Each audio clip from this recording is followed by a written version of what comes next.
after the touchdown. That's fielded in the end zone. He can't bring him down. The weight room does work. And he'll probably wish he reconsidered here. It'll cost him 10 yards now with a new rule as he's down at the 15-yard line.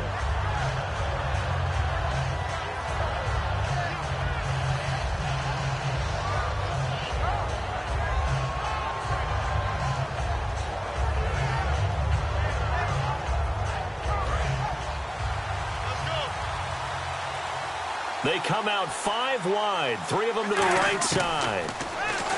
Here's Stafford. Flushed out right. To the right side to Eric Ebron. A good pickup there. 8 yards on the first down completion. Partner, it's a lot of fun watching the NFL now, isn't it? Because when the big fella runs routes, it used to be when we were kids, he'd run about 3 different routes, and that was it. Now he can run anything and catch the balls we just saw there. Well, any caused incompletion is good for a defense. But when you add to it, you get a little hit on the quarterback, knock him to the ground, make him think a little bit, hopefully knock him off his game, especially in a game of this magnitude, this tight in the fourth quarter. Got to feel pretty good as a defense. And he's got the first as they'll bring him down at the 28-yard line. And they're going to speed things up here. They go play action here on first down. Ebron caught left side. And he'll be brought down shy of the 40 at the 38-yard line. It'll be a pickup of 10 yards. And that'll make it second and a foot or so. So much goes into a successful play, doesn't it? How about that play action there? Freezing the defense just enough to bring the tight end free downfield for the completion. Only a gain of a yard there, but it indeed gets him a new set of downs. Stafford, flush to his right. And, a crusher there as it's intercepted. A great read, and it's picked off. And they'll set up shop right near midfield at the 49-yard line. The Vikings offense now, they get ready to head back on the field. And they were able to punch it in the end zone last time. They'll be looking to do that again here for the defense. Obviously, they'll be looking to stop them from punching it back in the end zone. It always is punch-counter-punch, isn't it? And which team has the advantage? Well, let's just go back. Last time on offense, they rolled downfield, got into a good rhythm. You can see a little more bounce in and out of the huddle. You can see the sideline really get into the game. So defensively, you're thinking to yourself, how do we take that away from them? How do we get the advantage back? Let's see what they come up with. I think pressure is always the first way to go. You love pressure. I love it. We'll see if they dial it up this drive.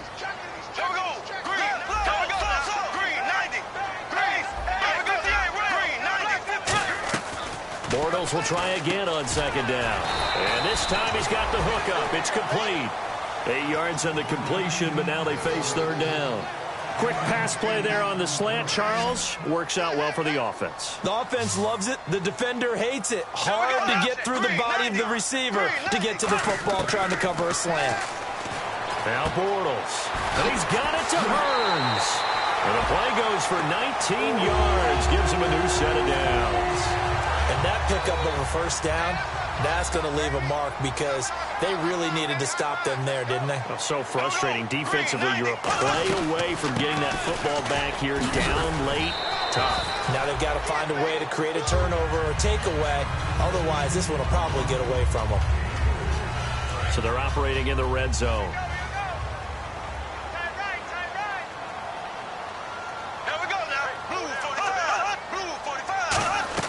Now a play fake. Bortles. This will be caught just inside the 10. And he'll get into the end zone. Touchdown, Minnesota. Kyle Rudolph. His second touchdown on the season. He knocks it through, and it's 35-21.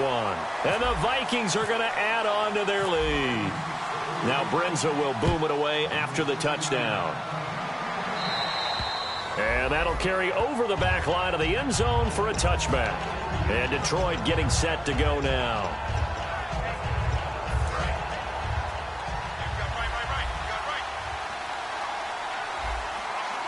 Looks like the defense in press coverage here. Trying to shake off the interception from the last drive. He'll look to throw. He's going to let it fly. And that one falls incomplete. Looked like he might have had position there, but he couldn't hold on at second down. And when all else fails as a defender, when you're not there in the coverage, your best friend is exactly what we saw there.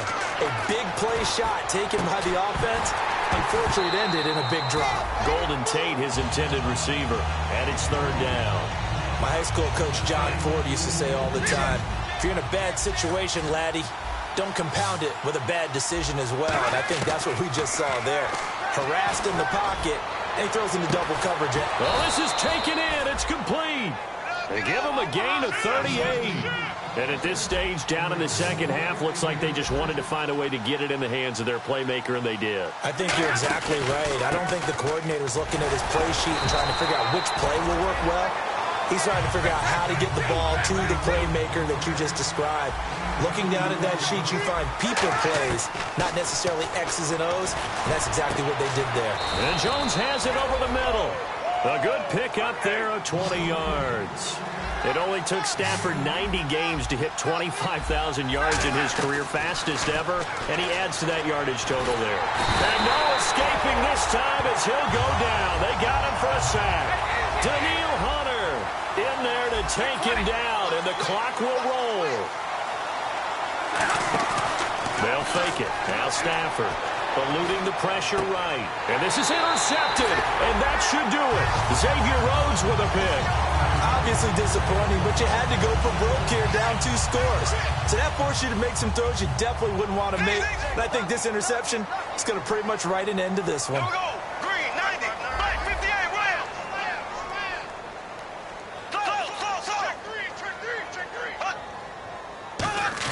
Bortles going to throw here. He's got time in the pocket. He's going to, and the defense loses him. It's complete. Past the 20. Touchdown, Vikings. Eric Decker, 96 yards. And the Vikings find a way to stretch their lead. And to me, that touchdown allows you to start grinning widely on your sideline. I think they pretty much locked this one away. Yeah, that's the clincher, the proverbial icing on the cake, if you will. And a fair catch signaled for and taken successfully. And Detroit getting set to go now. They're down big here late. I don't know. You just one last drive here for pride? Some people like to do that. I remember playing for a guy once. We were down huge, and someone said, Coach, what do you want to call? He just waved a hand like, who cares? Let's get out of here and do something. Now hold everything here. We're going to get a timeout by the offense. It's just their first. They've got 2 more to use here in the final stages. Again, we'll see the pistol here. Back to throw. Stafford. Caught right side. Tate. And he's taken down, but not before he gets this into enemy territory across the 40. Now whistles come in. We're going to get a timeout here by the offense. That'll leave them with just 1 remaining in this 4th quarter of play. To the right side to Eric Ebron. 7 yards, the pickup on the pitch and catch. Now hold everything here. We're going to get a timeout by the offense. That'll be their 3rd and final stoppage here as we step aside. Throwing is Stafford. Now a desperation throw deep downfield. And it's incomplete. Clock now showing 0-0-5. That's all we have left here in the 4th. Well, the obvious goal is to try and score a touchdown, but at the least, adding to a pretty big yardage total for his intended receiver there, huh? Yeah, well, when you got a guy over 150 yards, keep chucking it deep to him, I guess. Yeah, no doubt about it. You can get it to him short, and he can make plays that way, but I like what you just said. Throw it to him deep and get it in a big chunk. But incomplete on that try.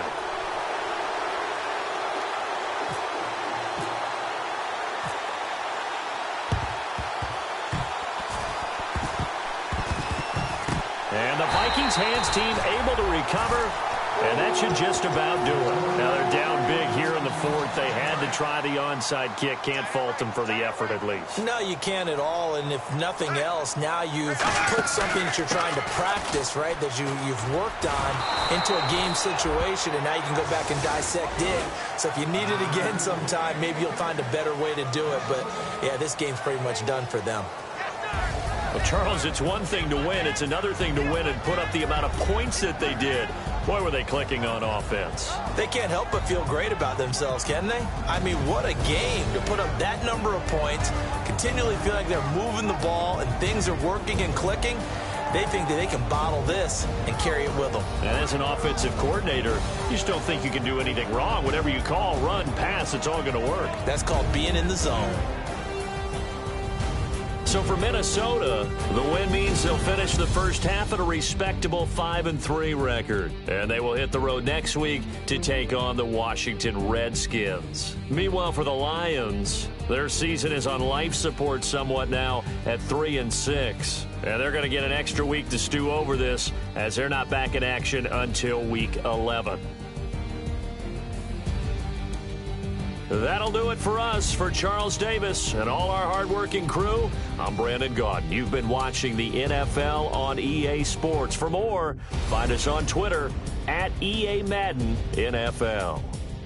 It's a win for the Vikings as we say so long from Minneapolis.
Turn up. I'm breaking in. I'm at the pearly gates, but they won't let it in. I told the devil, I said, I ain't trying to sin, yeah. No, I ain't trying to sin, yeah. Pray to the Lord, Daddy, let me in.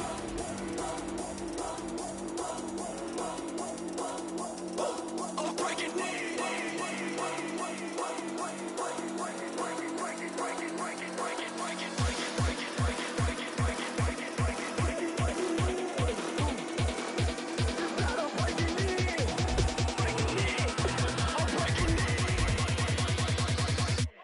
Breaking in.